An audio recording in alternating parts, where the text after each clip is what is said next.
오늘 우리에게 주시는 하나님의 말씀은 마태복음 19장 16절부터 30절입니다. 제가 봉독합니다. 어떤 사람이 주께 와서 이르되 선생님이여 내가 무슨 선한 일을 하여야 영생을 얻으리이까? 예수께서 이르시되 어찌하여 선한 일을 내게 묻느냐? 선한 이는 오직 한 분이시니라. 내가 생명에 들어가려면 계명들을 지키라.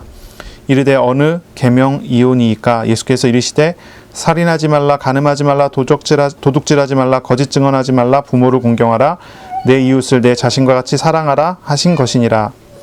그 청년이 이르되 이 모든 것을 내가 지키었사온데 아직도 무엇이 부족하니이까? 예수께서 이르시되 내가 온전하고자 할진대 가서 내 소유를 팔아 가난한 자들에게 주라. 그리하면 하늘에서 보화가 내게 있으리라. 그리고 와서 나를 따르라 하시니 그 청년이 재물이 많음으로 이 말씀을 듣고 근심하며 가니라.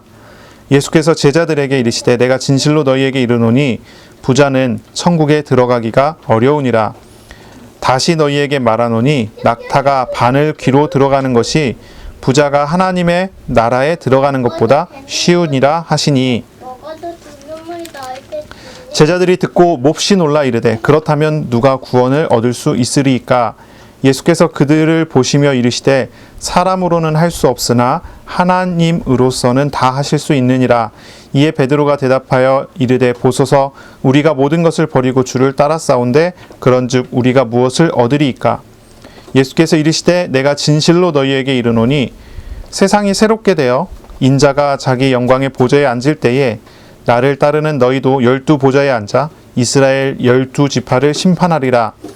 또 내 이름을 위하여 집이나 형제나 자매나 부모나 자식이나 전토를 벌인 자마다 여러 배를 받고 또 영생을 상속하리라. 그러나 먼저 된 자로서 나중되고 나중된 자로서 먼저 될 자가 많으니라. 아멘. 오늘 말씀은 마태복음 19장 16절부터 30절입니다. 천국 백성의 삶, 자기 부인이라는 제목으로 우리가 함께 말씀을 나누겠습니다. 부자 청년이 예수님께 나왔습니다. 이제 마가복음에 보니까 부자 청년인데 관원이라고 그랬어요. 부자 청년 관원. 이 사람이 예수님께 나와서 질문을 합니다. 무슨 선한 일을 해야, 어떤 선행을 해야 영생을 얻게 됩니까? 라고 질문을 했습니다. 영생이라고 하는데요. 이 영생은 뭘 말하는 거냐면은 죽지 않고 영원히 사는 것을 말하는 게 아니고요. 이제 그렇게 이제 오해하시는 분들이 있는데 영생이라는 것은 죽지 않고 영원히 산다는 말이 아니에요. 인간의 영혼은 죽어서 천국을 가든지 지옥을 가든지 인간의 영혼은 영원합니다. 계속 갑니다. 하나님 그렇게 창조를 하셨기 때문에 그렇기 때문에 이제 영생이라는 것은 영원히 안 죽고 영원히 산다는 말이 아니고요. 영생은 무슨 말이냐면 그리스도 안에서 그리스도와 하나님과의 새로운 관계를 영원히 지속하는 그런 삶을 이야기를 합니다. 하나님과 단절된 생활에서 하나님과 함께하는 새로운 생활로의 회복이 영원히 간다는 것을 이야기하는 거예요. 영생은. 그럼 이제 천국에 가서 천국 생활을 영원히 누리게 되는 것을 영생이라고 이렇게 우리가 이해하고 받아들이면 돼요. 그러니까 이 사람이 얘기한 거는 이런 의미입니다.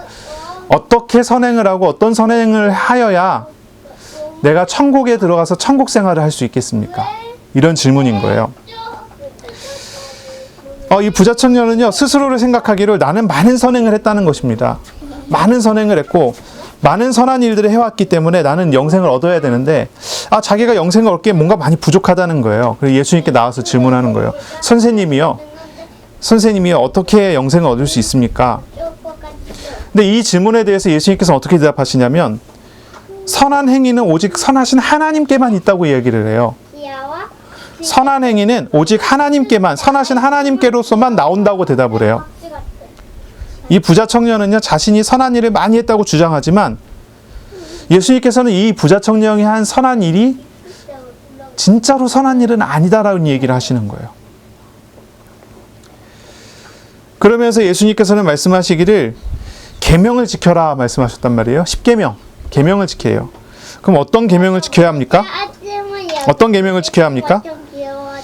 예수님께서 말씀하시기는 10계명에 5계명부터 10계명까지를 이야기해요. 부모를 공경하라부터 해서 살인하지 말라, 간음하지 말라, 도둑질하지 말라, 뭐 이런 말씀들을 예수님께서 쭉 이야기를 하시는 거예요. 그 말을 들었을 때 이 부자 청년은요, 아주 자랑스럽게 얘기합니다. 내가 그걸 다 지켜서 행했습니다. 그런데 나는 아직 영생을 얻지 못했습니다. 뭔가 부족합니다. 다 지켰는데도 안 돼요. 뭐가 문제일까요? 예수님께서는 이 부자 청년에게 이야기하십니다. 너의 소유를 팔아 가난한 사람들에게 다 나누어 줘라. 그리고 나를 따라와라. 이렇게 말씀을 하세요.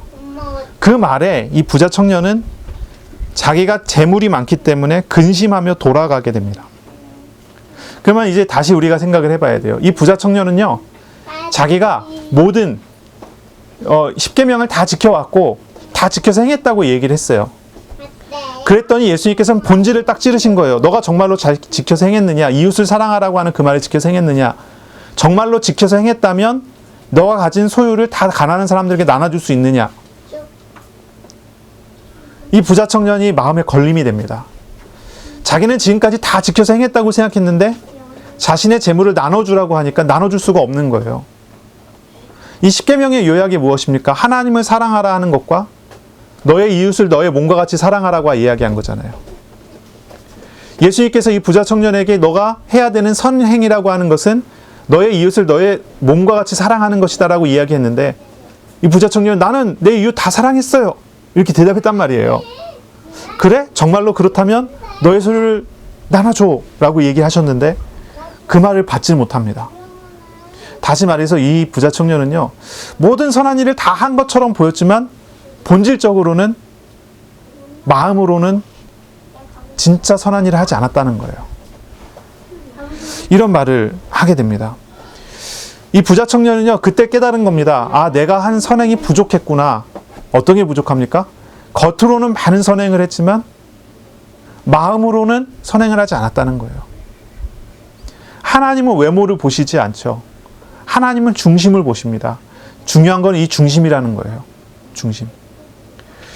어떻게 해야 영생을 얻습니까? 우리가 중심으로 하나님 앞에서 바르게 행동해야 되는 것입니다. 그것이 선행입니다. 그런데 그렇게 되지 않은 것은 바르지 않은 것입니다. 예전에 우리가 이런 예화를 들은 적이 있어요. 해적선에 탄 선원의 선행. 어느 해적선에 한 선원이 너무 착한 겁니다. 그래서요, 이 해적은요, 이 착한 선원은요, 날마다 선행을 했어요. 선행을. 그래서 선장도 돕고 동료도 돕고 뭔가 지저분한 게 있으면 가서 청소도 하고 아픈 사람이 있으면 가서 도와주고, 그래서 날마다 이 사람이 선행을 많이 하니까 이 해적선이 날마다 잘 되는 거예요. 해적선이 날이 갈수록 부흥을 하는 겁니다. 날이 갈수록 해적선이 깨끗해지고 청결해지고 해적들이 착해지는 거예요. 그래서요, 정말 성실하게 해적질을 해갖고요, 정말 나쁜 짓이 돼버렸단 말이죠. 그러면 이 해적선에 탄 선원의 선행이라는 것은 진짜 선행일까요? 악행일까요? 악행이지요. 그렇죠? 사람들은 착각해요. 내가 선행을 하고 있다. 이것은 나에게 복이 된다. 이 선행을 했으니 하나님이 나에게 복을 주셔야 된다. 이렇게 생각을 한단 말이에요. 그런데 이게 해적선에 타서 한 선행인지 아니면 하나님 나라에서 하는 선행인지 이걸 어떻게 봅니까? 어떻게 압니까? 이것을 우리가 고민해 봐야 되지 않겠어요? 이 사람이 예수님께 와서 질문을 했을 때 예수님께서 가장 먼저 무슨 얘기를 하냐면 선한 일이라고 하는 것은 선행이라고 하는 것은 오직 선한 이는 한 분뿐이시고 하나님만이 선한 일이시다, 선한 분이시다라고 이야기를 한단 말이에요. 그 하나님으로부터 나와야지 선한 것이지 하나님으로부터 나오지 않으면 선하지 않다는 얘기를 하신단 말이에요. 그러니까 이제 우리가 오늘 본문을 통해서 몇 가지를 생각하는 거예요. 정말로 참 선행이란 게 무엇일까요? 첫째는 하나님으로부터 나와야 돼요. 또 한 가지는 무엇입니까? 그것이 우리에게 흠이 없는 선행이어야 돼요. 중심에서부터 나오는 것이어야 돼요. 하나님으로부터 나와야 되고 그것을 우리가 받아서 중심으로부터 나가야 돼요. 이것이 선행입니다. 이것이 영생에 이르는 길입니다. 영생을 누리는 방법입니다. 그런데 이 부자 청년 이 두 가지가 다 안 된 거죠. 하나님으로부터 나온 것도 아니었고요. 자기 만족이었고요. 두 번째는 그 자체도 중심에서 나오는 온전할 수가 없는 것입니다. 물론 하나님으로부터 나온 것이 아니기 때문에 온전할 수가 없는 것이죠. 그러니 이 사람의 선행이라는 것이 진짜 선행이었을까? 우리가 질문을 해봐야 되는 거죠. 이렇게 선행을 하는 사람들이 있습니다. 바리새인들입니다.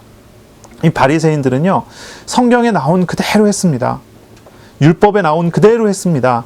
그런데 예수님께서는 이 바리새인들을 뭐라고 이야기하냐면, 뭐라고 얘기하죠? 위선자들이라고 얘기합니다. 겉과 속이 다르다고 얘기를 해요. 겉모습은 성경의 말씀을 다 지켜서 행하는 것처럼 보이지만 그 속은 죄로 가득해요. 그러니 위선입니다. 그리고 한마디를 더 하시는데, 소경이 소경을 인도하는 것이다 얘기를 해요. 혼자 지옥에 떨어지는 것이 아니라 그 위선적인 행동으로 다른 사람들조차도 다 데리고 지옥으로 가는 것. 위선적인 것이라는 얘기를 하시는 거예요. 우리가 이런 부분들을 우리가 좀 생각을 해볼 수 있어야 되겠죠. 하나님의 나라에 합당한 선한 일을 행할 수 있는 인간이 과연 있습니까? 없습니다. 모두가 다 죄의 얽매인 존재에 불과한 것이죠. 십계명을 온전히 지켜서 행할 수 있습니까? 이 십계명은요, 하나님께서 우리에게 선한 목적으로 주셨어요. 우리에게 주어진 겁니다. 선한 목적이에요. 이 십계명은 어떤 거냐면, 하나님을 섬기는 하나님의 백성의, 하나님 나라 백성의 삶의 규범이 십계명이에요. 하나님의 나라가 된 사람으로서 살아가는 삶의 방식이 십계명의 내용이어야 되는 거예요. 그러면 어떻게 해야 됩니까? 십계명을 가지고 우리는 하나님을 사랑하는 방법을 가지고 세상을 살아가야 되고, 이웃을 자기 몸과 같이 사랑하는 방법으로 세상을 살아가야 되는 거예요. 이것이 우리가 하나님 나라 백성 된 사람의 삶의 방법이에요. 그런데 이 부자 청년과 바리새인 같은 경우는 어떻습니까? 그러한 삶의 방법이었습니까? 하나님으로부터 구원을 받아 하나님과 함께하는 사람이 세상을 살아가는 방법이 이 십계명이어야 되는데, 이 사람들은요, 그렇게 살지 않습니다. 전혀 그렇게 생각하지 않습니다. 그렇게 살지 않습니다. 십계명은 구원받는 도구이고 영생을 얻는 도구라고 생각을 합니다. 영생을 얻은 자가 십계명을 가지고 살아가야 되는 건데, 이 사람은 영생을 얻기 위해서 십계명을 지켜야 된다고 생각하는 거예요. 이걸 조금 더 풀어서 이야기하자면 이렇습니다. 하나님과 함께 하게 된 사람이 하나님과 동행하면서 살아가는 방식이 이거예요. 그런데 이 바리새인들이나 이 부자 청년 같은 경우는 착각을 하는 겁니다. 하나님과 함께 하지도 않고, 하나님을 알지도 않고, 하나님을 만나려고도 하지 않습니다. 그리고 십계명을 가지고 하나님 없이 천국에 들어가려고 합니다. 그것으로 영생을 얻으려고 합니다. 내가 많은 선한 일을 했습니다. 내가 선행을 했습니다. 내가 십계명을 지켰습니다. 그러니 나는 천국 생활할 수 있는 자격이 있지 않습니까? 라고 이야기를 하는 거예요. 하나님을 알지 못하는 상태에서. 그러니까요, 이 방식이 틀린 것이죠. 위선적인 겁니다. 십계명은요, 온전히 지켜져 행해질 수가 없는 것이에요. 원래가요. 이 십계명 자체가 하나님과 함께하는 사람이 하나님과 함께하면서 누려가야 되는 것이, 이게 이제 기본이기 때문에 그래요. 그런데 하나님과 함께하지 않는 사람은 이거 지킬 수 없어요. 지키는 것이 불가능한 거예요. 죄인인 인간은요, 이것을 온전히 지킬 수 있는 힘이 없습니다. 다른 사람들 앞에서 십계명을 지키는 것처럼 꾸밀 수는 있지만 본질적으로 그것을 지켜서 행하는 것이 불가능한 거예요. 산상수훈에서 예수님께서 설명해 주시잖아요. 살인하지 말라는 말씀이 있는데, 사람들이, 바리새인들이 나는 살인하지 않았습니다 라고 얘기를 했는데, 예수님께서는 마음으로 다른 사람을 미워하는 것조차도 살인하는 것과 다름없고 이렇게 말씀하세요. 간음하지 말라고 해서 사람들이 간음하지 않았는데, 예수님 말씀하시기를 여자를 보고 음욕을 품는 사람이 이미 간음한 것이고, 이렇게 말씀을 하신단 말이에요. 그럼 이 세상에서 이것을 지켜서 행할 수 있는 사람이 어디 있겠어요? 십계명이 다 그렇지 않습니까? 얼마 전에, 이틀 전에가 어버이날이었죠. 어버이날 되니까 우리가 이제 가족이 얘기를 했어요. 어버이날에 어떻게 할까? 늘 하던 대로 우리 밥을 한 끼 먹고 조금 돈도 드리고 이렇게 해야 되지 않겠냐. 그래서 이게 할 거를 다 했어요. 그러니까 이제 보니까요, 어버이날이라고 다 이것저것 다들 챙기고 이렇게 열심히 하더라고요. 근데 한 가지 궁금한 게 생기는 거예요. 저렇게 하는 것이 중심에서 정말로 섬기기 위해서 하는 것일까? 아니면 어떤 콩고물을 얻을 것을 생각하면서 하는 것일까? 이런 생각이 들어요. 물론 우리들은 안 그렇죠. 우리들은 이제 바른 섬김을 위해서 섬기고 또 함께 하고 위해서 기도하고 막 이런 중심을 가지고 하는데 어떤 사람들은 그렇지 않다 이거죠. 용돈을 드리면 아이들한테 용돈이 돌아올 거니까 막 이런 계산을 간다는 거죠. 뭐 여러 가지 계산을 하면서 하여 이게 바른 관계일까요? 오고 가는 것과 상관없이 중심이 가고 중심이 와야지 바른 거잖아요. 그렇죠? 근데 그렇지 않다는 거죠. 이제 뭐 십계명 얘기하다 왜 거기로 가는지 모르겠는데 십계명 자체를 우리가 생각해 보세요. 십계명을 우리가 온전히 지키는 게 가능합니까? 사람이 한 번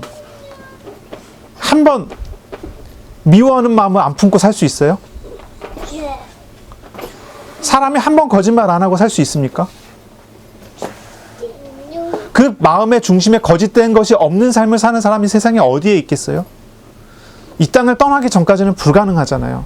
아무도 그럴 수 있는 사람이 없잖아요. 그게 사실이잖아요. 그렇죠? 십계명 자체는 누구도 지킬 수가 없어요. 사실 그렇습니다. 오직 참되신 하나님의 은혜와 도우심 안에 있는 사람만 이것을 온전히 지켜갈 수 있는 것입니다. 십계명이 우리에게 참된 삶의 규범이 될 수 있는 것은 언제 되냐면 하나님이 우리의 삶 속에서 일하시는 속에 내가 있을 때 되는 거예요. 하나님이 내 삶 속에서 역사하실 때 되는 거예요. 그때 되는 것이지 하나님이 일하시고 하나님이 역사하시고 하나님이 우리를 도우시는 은혜가 없이 이것이 나에게 지켜진다. 내가 이걸 지키기 위해서 노력한다. 이거는 방향이 잘못된 것입니다. 길을 잘못 들은 거예요. 이걸 생각해 봐야 돼요. 내가 말씀을 들으면서 내가 정말 이 사람들을 섬겨야지 이렇게 생각을 했다면 그래서 섬기기 위해서 노력한다면 아주 좋은 방향과 아주 좋은 방법을 사용하는 건데 한 가지가 없으면 이것도 틀린 거란 말이에요. 뭐예요? 하나님이 일하시는 역사. 내 삶에 일하시는 역사. 이게 우리의 기본이고 우리의 중심이어야 되는 거죠. 이것을 가지고 우리가 나가야 되는 거예요. 다시 우리 부자 청년의 질문을 생각해 보세요. 무슨 선한 일을 해야 영생을 얻을까요? 무슨 선한 일을 해야지 영생을 얻을 수 있습니까? 선한 일을 행하시는 하나님과 함께 할 때 우리가 선한 일을 할 수 있어요. 이것을 우리가 기억해야 돼요. 사도 바울은요, 로마서 8장 3절 정도에 보면 이런 얘기를 하죠. 육신이 연약하여 할 수 없는 그것을 하나님은 하시나니 이렇게 고백을 해요. 그렇게 얘기를 해요. 이 로마서 8장 26절쯤에 보면 이런 말씀을 하죠. 우리 안에 성령께서 말할 수 없는 탄식으로 나를 위해 우리를 위해 기도하신다 그래요. 그리고 로마서 8장 28절에 그리스도 예수 안에 있는 자 하나님의 부르심을 받은 사람은요 모든 것이 하나님 안에서 합하여 하나님 안에서 모든 것이 선하게 된다고 고백을 하는 거예요. 우리가 신앙생활을 해 나가는 것이 하나님으로부터 주어져서 하나님으로부터 나오는 은혜 속에서 이루어지고 그것이 진행되는 것이어야 돼요. 그런 삶이라는 거죠. 영생이라는 단어 자체도 그래요. 하나님과의 새로운 교제와 새로운 관계, 천국의 관계, 하나님이 다스리고 나는 순종하고 주님과 우리와의 참된 관계가 영원하게 되는 것이 영생이라는 거예요.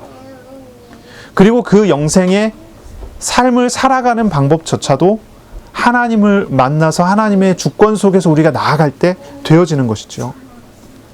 이것을 우리가 바르게 봐야 하겠습니다. 이런 예수님의 가르침 자체를 우리는요 바르게 봐야 돼요. 우리에게 중요한 한 눈을 열어주죠. 내가 하고 있는 행동들이 하나님으로부터 나온 것일까요? 하나님께 순종하는 걸까요? 아니면 하나님 없이 하고 있는 것일까요? 하나님 없는 판단을 가지고 하는 걸까요? 그것을 우리가 봐야 하겠죠. 그것을 생각하고 그것을 보는 눈을 열어야 됩니다. 이것이 하나님으로부터 나온 것인가 아닌가 하는 거예요.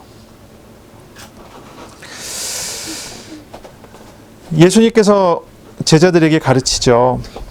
부자가 천국에 가는 것은 낙타가 바늘귀에 들어가는 것보다 어렵다라고 이야기를 해요. 낙타가 바늘귀에 들어갈 수 있나요? 근데 엄청 커도 못 들어갔는데요. 이걸 가지고 사람들이 뭐 이런 해석 저런 해석을 해요. 이제 바늘귀라고 불리는 이제 예루살렘에 성문이 있다라고 하면서 낙타가 짐 싣고 그 바늘귀에 들어가는 게 어렵기 때문에 그런 비유를 드셨다. 이렇게 얘기하는 사람도 있어요. 학자 중에. 근데 이거는 그렇게 보면 안 되고요. 거의 불가능하다라고 하는 것을 표현하기 위해서 예수님께서 이건 표현을 하셨거든요. 그 바늘귀라는 문을 보고 그 바늘귀라는 문에 낙타가 들어가는 걸 보고 이 예수님께서 비유를 하셨을 수도 있어요. 그런데 이 자체의 의미는 어렵다 정도, 쉽고 어려운 상황에서 어렵다 정도가 아니라 불가능하다는 것을 이야기하시는 거예요. 하연아, 그 내려놓고 들어가세요. 응. 말씀 잘 듣고. 응. 응. 바늘귀에 들어간다. 우리가 쓰고 있는 이제 그 옷을 만들 때, 옷을 기울 때 쓰는 이제 바늘 있죠. 그 바늘귀라고 생각하세요. 그냥 불가능함을 이야기하는 거예요. 그런 실을 껴야 되는 그 바늘귀에 낙타가 들어가요. 쉽습니까? 어렵습니까? 불가능합니까? 불가능해요. 부자가 천국에 가는 것은 불가능하단 말이에요. 이 말씀을 하신 거예요. 그러니 제자들이 이야기하죠. 제자들이 말하죠. 그렇다면 누가 구원을 얻을 수 있습니까? 아무도 구원을 못 얻는 거 아닙니까? 예수님이 또 대답하십니다. 사람으로서는 할 수 없지만 하나님으로서는 하실 수 있느니라 라고 말씀을 하세요. 누가 구원을 받습니까? 어떻게 구원을 받습니까? 구원받는 것, 이제 구원받은 사람이 살아가는 방식조차도 하나님이 하셔야 되는 거예요. 선행은 하나님 은혜 속에서 돼야 된다. 이렇게 가르쳤죠. 그리고 더 이어서 말씀하시기를 구원받는 것조차도 하나님이 하셔야 되는 것이지 하나님이 하시지 않으면 구원받을 수가 없어요. 그 말씀을 하세요. 부자가 천국에 가는 것, 돈이 많은 사람이 천국에 가는 걸 이야기할까요? 그게 아니에요. 돈이 많고 적고를 이야기하는 게 아니라 돈이 우상된 사람을 이야기하는 거예요. 이 부자 청년 관원이 자기 재산을 가난한 사람들에게 나눠주라고 하시는 예수님의 말씀을 듣고 근심하고 돌아갔어요. 이 사람은 저울질을 한 것입니다. 저울에 딱 달았어요. 자신의 재산과 영생. 뭐가 이겼죠? 재산이 이겼어요. 이 사람이 고민을 한 겁니다. 자신의 재산이 영생보다 더 귀중하다라고 판단을 한 거예요. 그래서 근심하며 돌아가 버립니다. 돌아갔어요. 그리고 예수님이 말씀하시기를 그 사람을 지칭한 거예요. 부자가 천국에 가는 것은. 다시 말해서 재물이 우상되어 있는 사람들은 재물을 포기하지 못하기 때문에 천국에 들어가지 못한다는 거예요. 우상을 버리지 않고서는 하나님의 나라에 들어갈 수가 없는 것입니다. 돈은 좋은 걸까요? 나쁜 걸까요? 이 질문부터 다시 해봐야 되겠습니다. 돈은 좋은 겁니까? 나쁜 겁니까? 우리 어린이들 돈이 좋은 거예요? 나쁜 거예요? 부자는 천국에 못 가는데, 돈이 우상되어 있는 사람들은 천국에 못 가는데, 돈이 좋은 거예요? 나쁜 거예요? 나쁜 거. 나쁜 거예요? 우리 하윤이는? 거예요. 아, 현이는 좋은 거랍니다. 하윤이는? 모르겠습니까? 저는 둘 다 아니에요. 둘 다 아니에요? 네. 대답이 세 가지가 나왔어요. 좋은 거, 나쁜 거 둘 다 아니다. 돈은 좋은 거죠. 아주 좋은 겁니다. 돈은 하나님께서 사람들에게 허락하신 하나님의 주신 선물입니다. 돈은 아주 편리해요. 하나님이 돈을 가지고 사람들을 복 주시기도 하십니다. 경제에 복을 주시기도 하셨습니다. 아브라함 보세요. 하나님과 동행하고 하나님과 동행하는 삶을 사는데요. 아브라함이 거부가 됩니다. 큰 부자가 됩니다. 욥도 보세요. 욥 하나님을 섬기는 하나님의 사람으로서 큰 부자로서 살아갔습니다. 시험을 당하면서 그 재물들을 다 잃어버렸지만 시험을 통과하게 됐을 때 하나님께서 그 경제의 복을 갑절로 주시기도 하셨습니다. 돈은 좋은 거예요. 돈은 하나님의 사람들의 삶과 생활을 위해 허락해 주신 하나님의 일반 은총의 도구예요. 좋은 도구예요. 좋은 겁니다. 돈은 아주 좋은 거예요. 그런데 하나님과 함께하는 사람에게 있어서 돈은 좋은 건데 하나님을 모르는 사람들에게 있어서 돈은 나쁜 거. 하나님을 대신하려고 하는 우상이 되기 쉬워요. 그러기 쉽습니다. 현대 사회는요, 돈이 생명과 직결되어 있습니다. 돈이 없으면 죽어요. 그러니까 대다수 사람들은요, 돈이 그냥 우상입니다. 돈을 두고 생각했을 때 돈이 우상이라는 측면에서 봤을 때 돈은 나쁜 거가 되죠. 하나님의 사람으로서 돈은 좋은 것이지만 하나님의 사람이 돈을 볼 때 불신자처럼 돈을 봐버린다면, 우상이 돼버린다면 돈은 나쁜 역할을 하게 되는 거죠. 하나님의 자녀들은요, 삶을 살아가면서 모든 경제와 돈의 주관자가 하나님이심을 알아야 합니다. 하나님의 인도하심을 받게 되어져야 합니다. 경제에 있어서 하나님이 하시는 일들을 볼 수 있어야 합니다. 정말로 하나님과 함께하는 사람은요, 돈의 흐름을 보면서 하나님의 섭리를 알고 하나님의 일하심을 보아야 합니다. 그리고 볼 수 있습니다. 그때 우리는 돈 자체가 하나님과 함께하는 좋은 도구라는 것을 잘 알 수 있고 그걸 누려 나가는 데 도움이 되겠죠. 근데 이 부자 청년 같은 경우, 그리고 많은 사람들에게 있어 돈은 도구가 아니라 돈이 우상이고 돈이 신이 됩니다. 돈을 통해서 하나님을 알아가는 것이 아니라, 도구로서의 돈이 아니라 우상이고 신과 같은, 생명과 같은 돈이기 때문에 이 부자 청년은 돈을 하나님과 저울질해보고 예수님의 곁을 떠나가는 거죠. 예수님께서 말씀하시기를 이런 말씀하십니다. 내 이름을 위하여 집이나 형제나 자매나 부모나 자식이나 전토를 벌인 자마다 여러 배를 받고 또 영생을 상속하리라 말씀하셨어요. 가르쳤어요. 우리의 재물이나 가족이나 우리가 소중하게 생각하는 어떤 것들이요, 하나님과의 관계를 회방하는 것이 될 때 우리가 다 내려놓을 수 있어야 돼요. 우상이 될 때. 그러면요, 이것이 다 내려놔질 때 그 모든 것들은요, 하나님 안에서 여러 배의 복으로 돌아옵니다. 그때는 이것이 우상이 더 이상 우상이 아니라 하나님과 함께하는 사람의 삶의 도구로서 주어지는 거죠. 우리가 하나님과의 바른 관계를 회복하면 물질적인 것들이 다 자기 자리를 찾아요. 바른 자리를 찾게 됩니다. 우상이 아니라 하나님을 아는 복의 통로로서의 바른 위치를 갖게 되는 거죠. 이것을 우리가 봐야 돼요. 부자가 천국에 가는 것이 낙타가 바늘기에 들어가는 것보다 어렵다고 얘기를 해요. 부자가 천국에 가는 걸 보느니 차라리 낙타가 바늘기 들어가는 게 보는 게 더 쉽다라고 얘기를 하신단 말이에요. 그리고 예수님의 이름을 위해 모든 것을 다 버리는 사람은 영생을 얻는 사람이 된다고 그래요. 여러 배를 받고 영생을 얻는 사람이 된다고 그래요. 이 말씀이 가르치는 것은 뭡니까? 우상에 대한 이야기예요. 우상.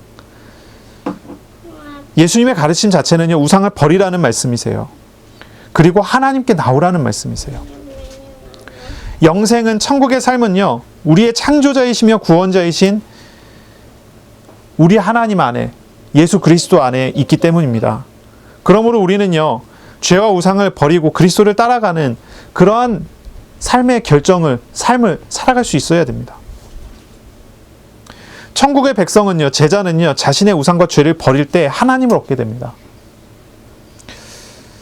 하나님의 자녀가 자신의 죄와 자신의 삶을 내려놓고 예수님을 주님으로, 하나님으로 모셔서 구원을 받죠. 그리고 구원받은 사람이 이 땅을 살아갈 때 하나님으로부터 나오는 선한 일을 통해서 삶을 살아가고요. 이 하나님으로부터 나오는 선한 일을 누리기 위해서는 우리가 가지고 있는 우상들을 다 버리게 될 때 그런 삶을 살 수 있게 되죠. 오늘 말씀이 참 순서가 막 자꾸 이렇게 앞에 걸 이야기했다가 그 뒤에 보충 이렇게 나오는데, 이건 예수님이 가르치신 순서라서 이렇게 같이 이제 나누는 거예요. 우리가 이제 배워가면서 알아가면서 한 가지씩 우리가 이제 말씀 안에서 묵상하면서 살아가야 되겠죠. 이것이 이제 우리 안에서 살아있도록 해야 되겠죠. 천국의 백성은 하나님과 함께하는 그런 참된 삶을 살아가야 돼요.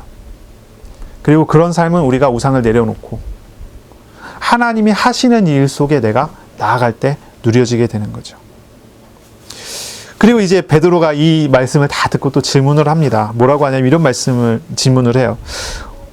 예수님, 우리는요 모든 것을 다 버리고 예수님을 쫓았습니다. 우리는 무엇을 얻을 수 있습니까? 이렇게 질문을 해요. 예수님, 우리가 모든 것을 버리고 예수님을 쫓았어요. 그럼 우리는 뭘 얻을 수 있어요? 예수님께서 말씀하셨잖아요. 예수님을 위해서, 예수님의 이름을 위해서요, 집이나 형제나 자매나 부모나 자식이나 전토를 벌인 자마다 여러 배를 얻고 영생을 얻는다 하니까, 이제 여러 배를 얻고 영생을 얻는다고 하니까 베드로가 질문하는 거예요. 예수님, 나 다 버리고 왔는데요, 우리 제자들은 다 버리고 왔는데 뭘 얻을 수 있어요? 뭘 얻는다고 말씀하십니까? 어떻게 생겼죠? 28절에 말씀하시기를 내가 진실로 너희에게 이르노니 세상이 새롭게 되어 인자가 자기 영광의 보좌에 앉을 때에 나를 따르는 너희도 12 보좌에 앉아 이스라엘의 12지파를 심판하리라 말해요. 이거 뭐야? 여러 배를 받고 영생을 상속하리라 말씀을 하세요. 이거 뭐야? 이제 순서가 좀 잘못됐죠?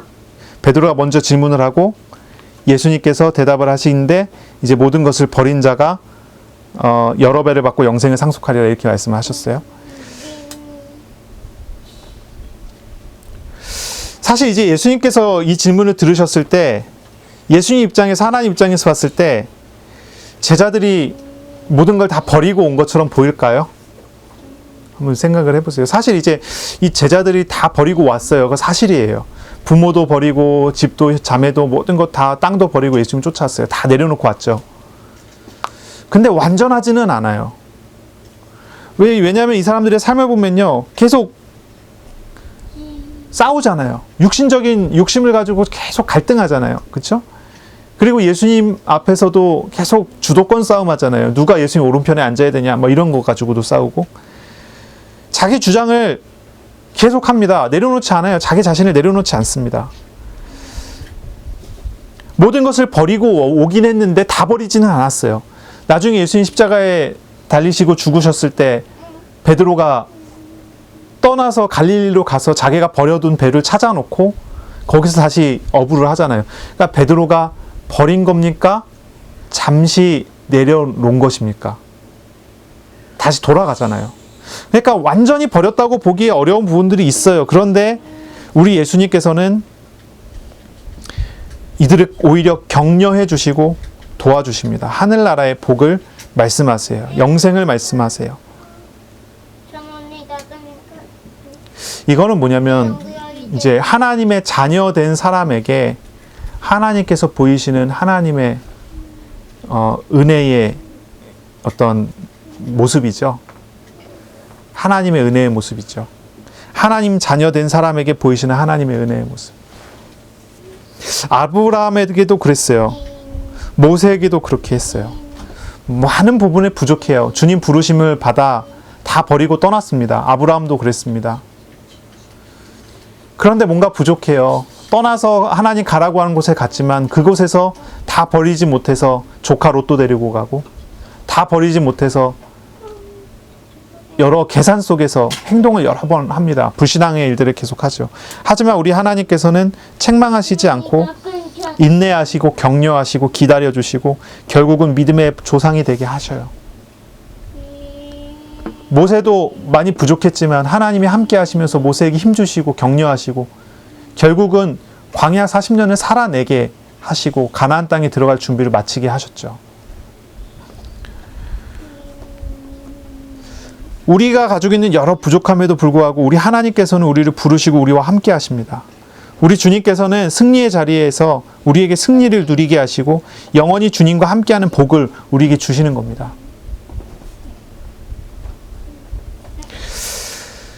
이 말씀을 생각해 봐야 돼요. 이 부자 청년 관원은 예수님의 말씀을 듣고 자신의 우상을 버리지 못해서 돌아갔지만, 예수 그리스도를 영접하여 믿은 자에게는 주님께서 힘주시고 도우시고 기다리시면서 결국은 믿음의 조상이 되기까지, 믿음의 사람으로 세워지기까지 주께서 인도하시는 모습을 보여주시죠. 그렇기 때문에 이 베드로나 우리나 마찬가지죠. 어떻습니까? 우리는 영원한 천국에서 주님과 함께 앉아있게 될 것입니다.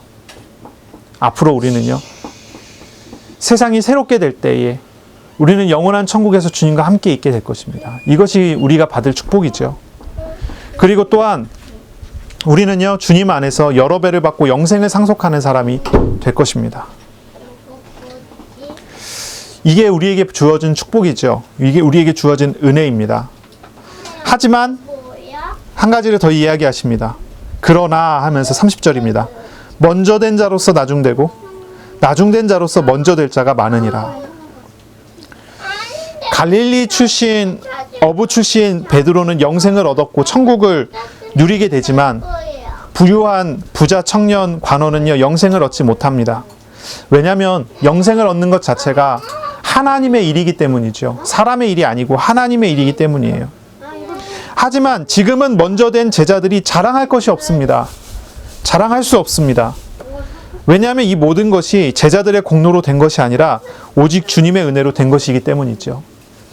제자들은 천국에 주님과 함께 보좌에 앉게 될 것이고, 그리고 제자들은 주님 안에서 여러 복을 받게 될 것이지만, 그것을 자랑할 수 없는 것은 먼저 된 자가 나중되고 나중된 자가 먼저 될 수 있기 때문입니다. 그 모든 것은 주님의 주권 속에 있고 주님이 하시는 일 속에 있는 것이지 자신들의 어떤 행위에 의한 것이 아니고 자신들의 노력에 의한 것이 전혀 아니라는 거죠.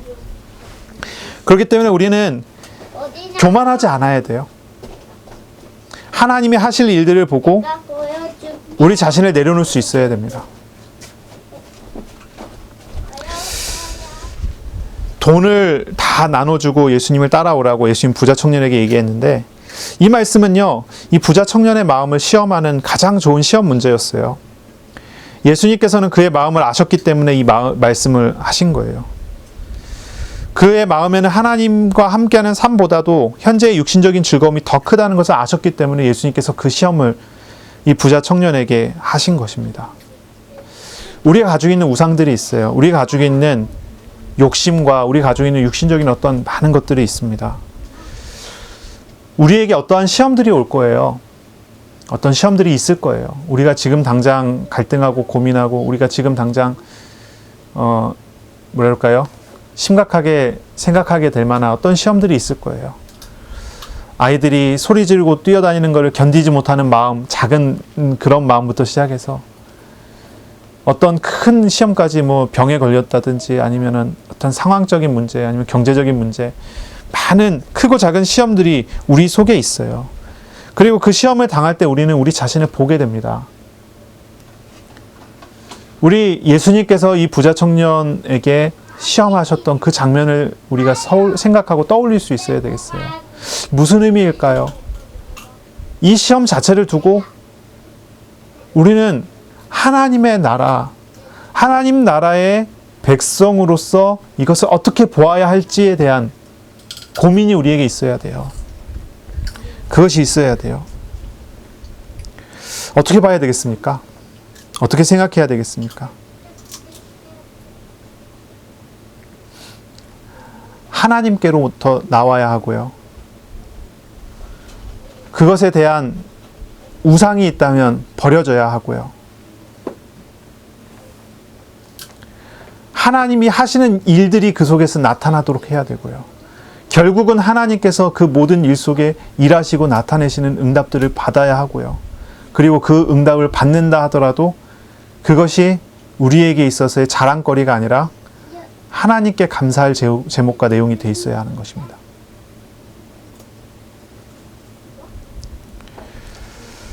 아브라함에게 고향과 친척과 아버지의 집, 부동산을 다 버리고 떠나라고 했어요.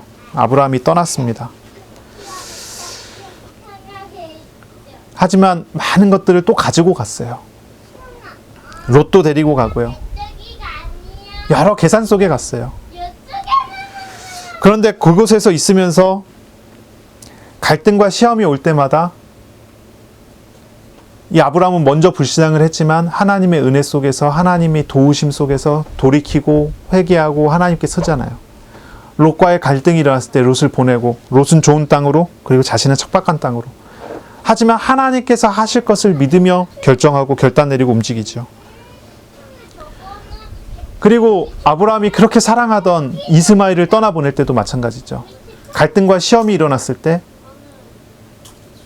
먼저 불신앙을 했지만 하나님의 도우심 속에서 믿음의 결정을 하고 믿음의 결단을 내리고 자신의 마음이 찢어지고 아픈 어떤 그런 상황이 되더라도 하나님이 하실 일들이 그 속에 있음을 믿고 결단하고 결정하면서 하죠. 이스마엘을 내보내는 것. 그리고 가장 결정적인 시험, 하나님께서 이삭을 바치라고 하는 말씀을 들었을 때 오랜 기간 동안에 하나님으로부터 훈련받아온 아브라함이 믿음으로 결정을 하고 믿음으로 결단을 내리고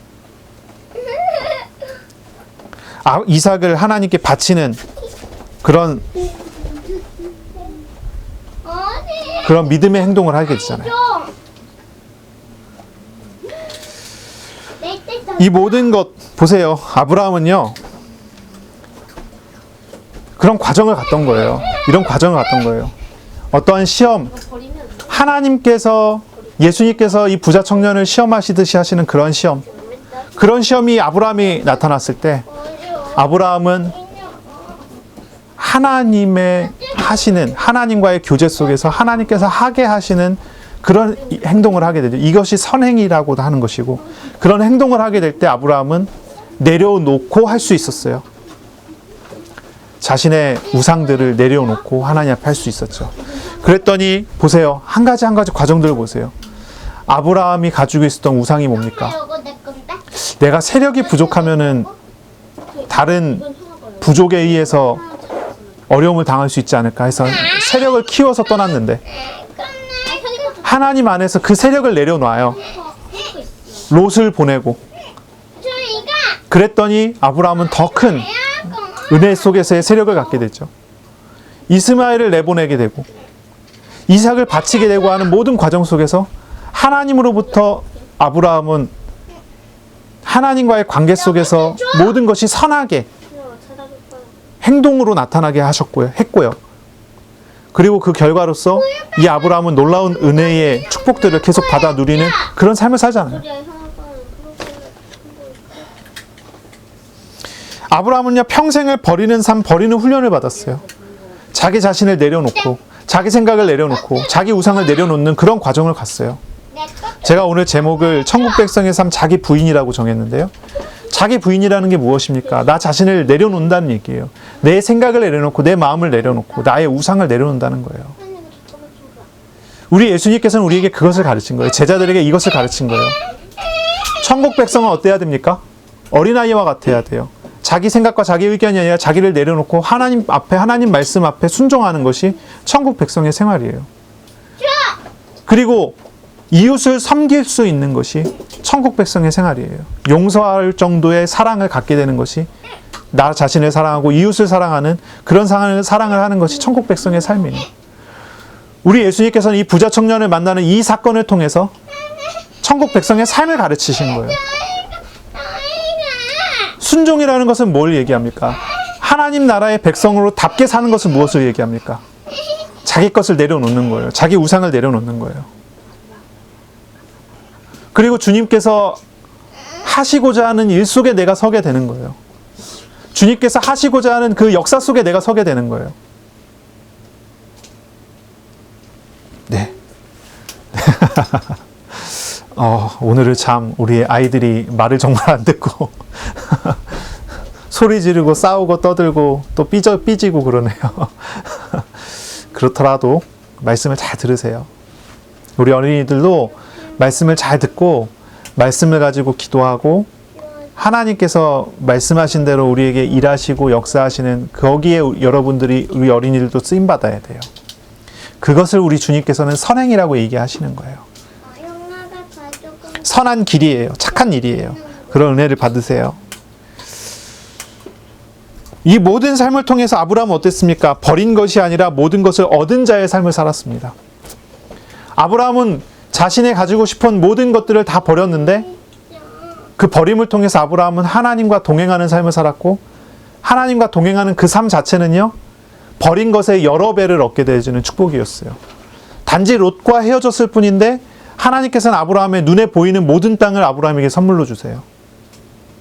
좋은 땅을 골라서 간 롯은 전쟁이 일어나고 포로로 끌려가는데, 아브라함은 그 척박한 땅에서 하나님으로부터 받은 은혜를 가지고 318명의 가병을 거느리는 큰 군벌을 이루게 되죠. 이 모든 과정들을 보시면 하나님이 하시는 일들을 보게 됩니다. 우리는 천국 백성답게 살아야 돼요. 우리 천국 백성으로서의 삶이 우리에게 있어야 돼요.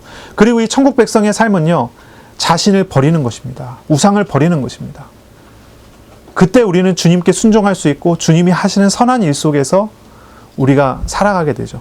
빌립보서 1장 6절에 보면 이런 말씀 있죠. 너희 속에서 착한 일을 시작하신 이가 그리스도 예수의 날까지 이루실 줄을 우리가 확신하노라 했어요. 우리 안에서 착한 일, 선한 일, 우리 안에서 선행을 시작하신 분이 계셔요. 그분께서 우리 안에서 우리를 그리스도 예수의 날까지 우리를 인도해 가시고 그리스도 예수의 날까지 우리를 세우시게 됩니다. 우리가 천국 백성으로서의 삶을 살아요. 그것은 천국 백성의 삶을 산다는 것은 우리가 천국 백성은 이래야 돼 해갖고 열심히 우리가 어떻게 노력을 하고 어떻게 열심을 내고 하는 그런 말을 하는 게 아니에요. 천국 백성의 삶을 산다는 얘기는 뭡니까? 우리를 다스리시고 역사하시는 하나님께서, 선하신 하나님께서 선한 일을 우리 속에서 진행하신다는 거고, 선하신 하나님께서 우리의 삶에 선한 일을 지도하시고 인도하신다는 거예요. 주님의 역사를 우리는 보고 그 앞에 순종하는 거예요. 주님의 역사를 우리는 보고 주님의 가르치심과 주님과의 교제를 통해서 주님의 말씀을 듣고 우리의 우상을 내려놓는 거예요. 그때 우리는 참된 선한 일들을 할 수가 있고 이 땅에서도 참된 응답을 누릴 수가 있게 되는 거죠. 우리가 돈을 보면서 이 돈이 선한 도구가 되게 해야 돼요. 악한 도구가 돼서는 안 되겠죠. 돈이 어떻게 해야지 선한 도구가 됩니까? 돈을 볼 때 우상이 아니라 우상으로서의 돈은 내려놓고 하나님의 하시는 은혜 속에서 이 돈이 발견되었을 때 돼요. 그 은혜 속에서 나올 때 이게 바르게 우리가 볼 수 있게 되는 거죠.